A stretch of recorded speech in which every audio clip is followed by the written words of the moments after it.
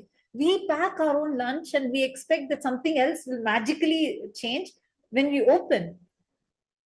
The thing we do repetitively, he's cooking the same food every day, but he thinks and imagines the food is going to appear newly when he opens a lunchbox, which is how we are treating with our life.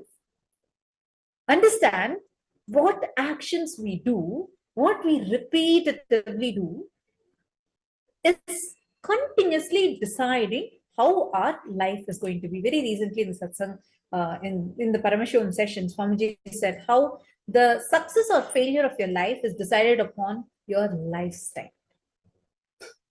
Even a simple action, such as, let's say you're blinking your eye. Every time that you just blink your eye, there is a process that is going on inside of you. That is why Swamiji says, success is a habit. Even enlightenment, everything is a habit that you consciously build. See, whenever you blink your eye, there's a specific command that happens in your brain. The neural pathways in your brain open up and they give a set of commands that your brain tells you to blink now, and you blink. Now, these electrical impulses, as we call it, travels all the way from our brain through the central nervous system and comes and it gives a command to the motor neurons that's there in your eye and tells you to blink. But every time you do a particular action repetitively, you are strengthening certain parts of your brain. We all do this. This is our lifestyle. Like there's a schedule, like a automatic schedule or a routine that we follow. Like for example, for how many of you, as soon as you wake up, whether you know or not consciously, when you brush your teeth, it's not like you remember, you say, oh, now I'm supposed to go clockwise, I'm supposed to go right. No, it's just a mechanical process, correct? Even when you drive to your office, for example, you don't need to consciously remember. It has become a habit for you. Is it not? As soon as you enter your office, just, marking your attendance. So many things becomes a habit because you start once creating that brain group, the neural pathway. Once you start making a habit, that connection, what we call as a synapse, gets strengthened more and more. Okay, so now all of us do this, right? It's not just our lifestyle habits alone. These even dictate the emotions we carry. You're happy, you're sad, you're in love, you're depressed, everything. The depression that you are carrying now might be different from what you were carrying probably last year. But the way you are depressed is the same. The way you react is the same. Now, where and why is it having this similar pattern? First of all, how many of you here are able to catch this pattern? Can I request all the participants to post? How many of you are able to catch it? How many of you see there are many things that just mechanically happen inside of you like a pattern, not always requiring your conscious intervention? Can I request everyone to post? Ma Elizabeth, Mary Crow, Ma Stephanie, Ma Parameshwari, Ma Mary Ann. Can I request every one of you to post? How many of you are seeing this aspect in your life? Okay, Ma Angelica is saying yes. And Ma Margarita, Ma Liu Yon. How about you all? Okay, my Isaac is saying is yes, it's like repeating the same thing over and over again and again. Okay, my Elizabeth is saying yes. Okay, let's understand why this is happening. All right, now if you see our brain, not just things, that it's not just the thoughts that we have, but there is a certain wiring mechanism that's actually happening in our brain. What does this wiring mean? When we say wiring or rewiring of our brain, what does that actually mean? Let's understand it a little bit more. When you are thinking, whenever you say, okay, a particular thought is happening in you, or a particular action, your brain is giving a command to your body to react in a certain manner. At the same time, like almost visualize it like a very, very well organized, huge organization with trillions of departments functioning spontaneously, simultaneously, and synergetically. Fascinating. But that's exactly what's happening in our brain. As you breathe, same time the digestion is happening, same time you're blinking, same time you're listening, and you're cognizing what I'm talking. Now, this action is done by specialized cells that are there in the brain. And these nerve cells are called as neurons. These are specialized cells that actually carry the electrical impulses from the brain and reaches it throughout our body. And you should know these electrical impulses, do you know that they travel at a speed of whopping 268 miles per hour? The moment your brain commands, like for example, there is something hot, you touch it. Your reaction is so quick. How? The brain command, it's so magnificent that it travels the command, that the neuron, the moment the brain passes the command, it travels at the speed of 268 miles per hour. So now, we need to understand how this is functioning. In our brain, there are trillions of nerve cells like this. Each of these are passing the electrical impulses to the other such that this information is coming and reaching us. If this is clear to all of you, let's understand how this is working, right? Now, imagine one same department is doing the job over and over again and again and again. The process and the way it happens will become much faster. And that's exactly how even our brain also functions. Every time, let us say that you're doing a repetitive action, such as blinking your eyes, or you trying to think something. When you cherish the same type of thoughts, when you do the same set of actions, these neural pathways, it's like there are trillions of departments, but the department that is handling just your eyes blinking is one. So like this, there are trillions of neural pathways. Neural pathways means how one neuron gets connected to another and to another and to another through these synapses, and how it is flowing, how the information is flowing. And if I have to give you an analogy, an example, if you take the size of your brain tissue equivalent to a grain of a sand, right? As small as that, a small grain of a sand. If you take that much portion of your brain tissue, in that small part of it, you will have 100,000 neurons and 1 billion synapses, just in that one part. Your brain contains trillions and trillions of synapses and neurons. These synapses are something that pass the electrical impulses, electrical signals. Like for example, the moment you touch something hot, that electrical signal, that stimulus is passed on through the central nervous system up to your brain, which is collected by these synapses, as you can see in the picture. This is actually a connection between one neuron cell to another, and this is called as a synapse. Now, even the way how these chemicals are flowing from one to another, it is having a certain pathway. And when we do this action, let's say this is the pathway for you to blink. When you are repeatedly doing this action, the synapse and the way how the neurons are connected becomes like a clear channel. You call it as wiring. The neurons that are wired together fire together, or the neurons that are firing together is wiring together. Means the set of neural cells that are firing like this, the chemicals are going from one to another, we call it as firing of the neurons. When this is happening, you have certain channels in you that are very clearly open and awakened, and that wiring is clear. Now, yeah, this works well for many of our autopilot mode stuff. Like, for example, you are just going to be sitting and you want to blink your eyes. You don't need that conscious effort into blinking your eyes. It happens in an autopilot mode. There are certain mannerisms. Like every time you don't need to be taught how to move your mouth to utter certain words. You don't need to be taught how to ride a cycle, how to ride a bike. Now, all these things are good where your system learns it and stores it, your brain starts firing it, it just knows how it's wired for it, it can do those actions. But unfortunately, there are many actions, many patterns that we go on building, which you are really wanting to break free from.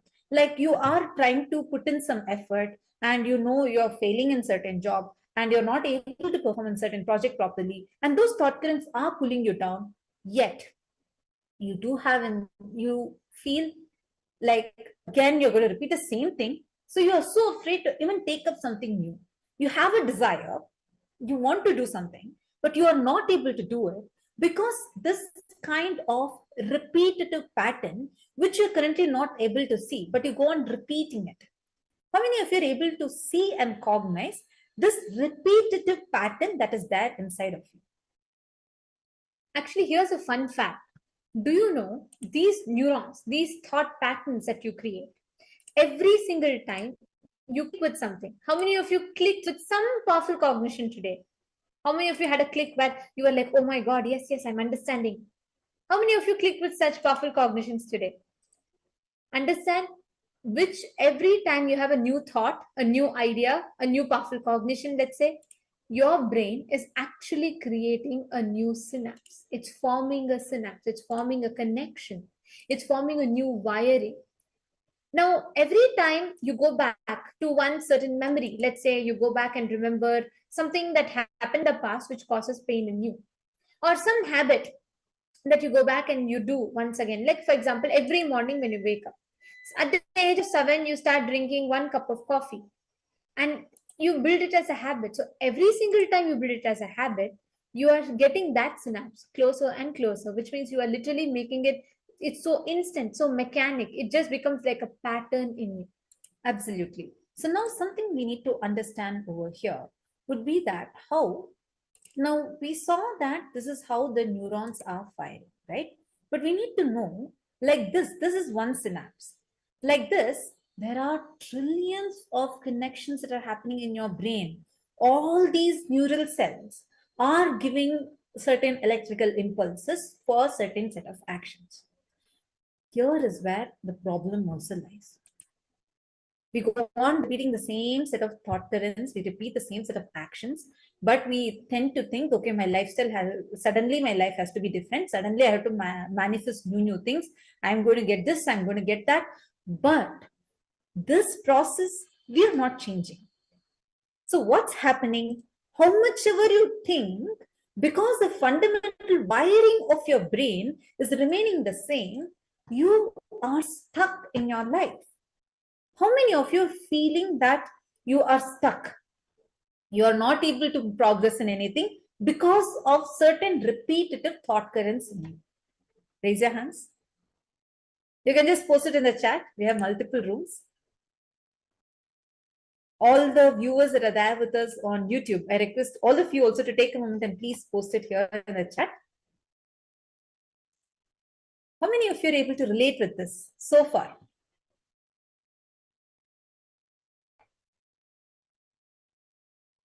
Great. Wonderful. I see many of you raising your hands. That's wonderful. Glad to see that so many of you are able to cognize this. Now, let us understand this a little deeply because the problem is here. So, do we have a solution for this? Are we able to actually change this wiring? What does it even mean, right? Like, how can I possibly even change this wire? Is it even possible? Answer is yes. There's actually a study called as the neuroplasticity of brain, and that's where it discusses about and studies, the scientists are studying about how these neural connections can actually be changed. What the recent discoveries suggest is that there is actually a clear scientific experimentation and studies that provide significant evidence for rewiring of brain. Some scientists say that you can even hack your brain. You can rewire it. You could reprogram it. This rewiring of brain, though, requires a lot of processes. And yes, can be done with your conscious effort. But the total rewiring itself to happen, scientists are still studying to see how this can help even people that are autistic, people that are suffering with ADHD, or people that are having some mental challenges that they're faced with. How can it help them? This is what recent studies are suggesting. But way before all of this, eons ago, Paramashivoham has revealed a solution for this, revealed the exact methodology for this.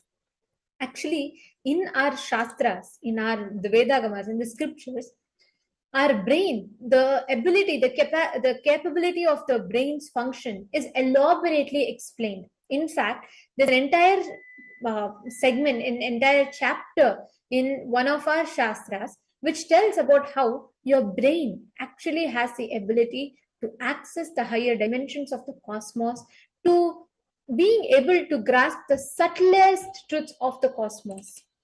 We didn't have any separate devices back then. We didn't have any separate mechanisms. It was our brain which had the ability to act like a microscope and as a telescope at the same time. See, in Agamas and Tantra, Paramashiva has given clear solutions of how you can rewire your brain. And there is a very powerful process for this. This process is called as Diksha, initiation. There's a very beautiful Shastra Pramana. Paramashiva very beautifully tells to Devi, Parashakti. He says, Devi Diksha Vihinasya na siddhihi na cha sadgatihi tasmat sarva prayatnena gurunam dikshito bhave. Paramashiva actually tells this word means that he says, oh Devi, without Diksha, without an initiation, there is no, you cannot attain enlightenment and you cannot have even the will to get enlightened. Even that option to the path or the journey for enlightenment doesn't open. And that is why, by all effort, tasmat sarva prayatnena gurunam dikshito bhave. He says, therefore, with all effort, one should go and receive the initiation from the Guru. Now, this Diksha holds the key for rewiring of your brain. Diksha means the transmission of, like I'm giving a very rough translation, where the avatar transmits his very energy, his very powers, his own inner space into us through a very special process called as Diksha, which we use a rough equivalent word as initiation in English. Actually, this word initiation doesn't do the complete justice to what Diksha is. Because Diksha, in its literal sense, means where the avatar transmits the energy experience through a touch or by a look or through a smile. This Diksha is where the avatar literally mirrors himself into you, where the exact activity that is happening in Swamiji, he reproduces and recreates it within us. This ability, see, actually we all learned about neuroplasticity, right? Neuroplasticity is where your brain has the ability, the neuron, the neural pathways, the synapses has the ability to change and adapt itself. This is something that is very recently discovered by scientists, because till recently scientists believed that brain and its neural pathways are fixed. But this study of neuroplasticity established how brain can adapt, change itself. This is precisely what Paramashiva describes in the Agamas, where he says, when the Guru initiates, he transmits the energy, experience, enlightenment itself, which occurs as not just a conscious alchemy, physical, physiological, psychological change in our very system. And this is what happens in the process of initiation. Actually, every day during the darshan, Swamiji is giving us this very experience, giving us the experience of initiation, diksha to all of us. When in today's initiation, Swamiji is going to be literally rewiring our brain. Literally, you are going to see how your very neural pathway, the brain, the way how your brain functions, is going to completely change. How many of you here has seen that even without any conscious effort, without you didn't do any particular spiritual practice or anything like that, irrespective of your conscious effort, there are millions of patterns. Like there are so many patterns that has just dropped you, meaning like you no more feel those patterns are there inside of you. You had dropped that pattern has dropped you, and no more you're struggling with it. How many of you are able to see, you just being in darshan, you're attending the darshan every day, you're sitting in the program, and simply just like that, without any other conscious effort from your side, automatically this has become like a practice in your life. How many of you are able to see that? Please post in the chat if you're able to see this in your life. Understand, this is exactly the effect of initiation, because see, usually we have programmed our brain as if, okay, if you do this, then this happens, then this happens, then that happens. We have like created almost like a pattern, what we say when we constantly repeat an action. Many things. This is how even root patterns form inside of us. It's cognitions and the patterns, the habits that form as a groove in our brain. Now, what happens? Let's say, for example, very habitually, every morning when you wake up, you pick up your phone. You want to catch up on Instagram. You want to catch up on social media. Do you know that every single time you do that, you are creating a neural pathway and strengthening it with every repeating action of it? So at one point, why do we call something an addiction? It goes beyond your control because you are not mastering it anymore. It just happens as an automatic process. Much to the like of brushing and showering, where it just, as soon as you wake up, your hands will automatically, your brain passes a command and your hands automatically picks up and you start reading it. But do you know the same thing, even the greatest of your patterns, just through one initiation, through the neuroplasticity, Swamiji can rewire, completely break you free from even the patterns that maybe you created for the last 40 years. Even the last 50 years, you might have struggled. You might have, let's say, every morning when you wake up, you have an addiction to smoke. There are two ways. One, you can create a new neural pathway, try to, do it with your effort, which is also possible. But another powerful, unique method is initiation, where Swamiji rewires your brain. He breaks free, he disconnects these old connections, patterns that are created, and establishes new connection. Actually, there was a very beautiful scientific study that was conducted where Swamiji had, like, the scientists studied Swamiji's brain and how during an initiation, how Swamiji can literally rewire and mirror his neural activity into another person's brain. And that's what now we are going to be sharing with all of you. And so far, if you had learned something and you felt a value, like you have understood something valuable, I request all of you, especially the viewers that are watching us on social media, take a moment now and share this video with as many people as possible. Click the subscribe button and like this video. Post a comment as to what you have learned, what you have understood, and what exactly you have learned so far. Any of you have any questions? You can take a moment and please post it here. And even if you have any clicks that you would like to share, please feel free to go ahead and share. Elizabeth, I see a question you're asking. Are you referring to dropping a habit? It is not just as simple as dropping a habit. See, Swamiji says to drop a habit, you can go on trying. Even when you try to drop a habit, a bit will be there. Again, you try to drop it a little more. Again, a bit will be there. Only until you drop, even when you try to drop that bit, it will still be there. Only when you drop that I, it will completely disappear. The very core of you, the very core, who you are, what you connect yourself with, that needs to transform. It is not just your actions. It is your very thought currents, how constantly patterns like self-sabotaging pattern. Like every time I read in the news saying that someone committed suicide or like there's some gun violence that's happening or terror attack that's happening, it's like really something very, very disturbing. It means what? The people's brains have become that much of wiring has been done to pro-violence. That is why people can even take away lives. But this level of violence is also stored where? In your brain. The brain has that hardware.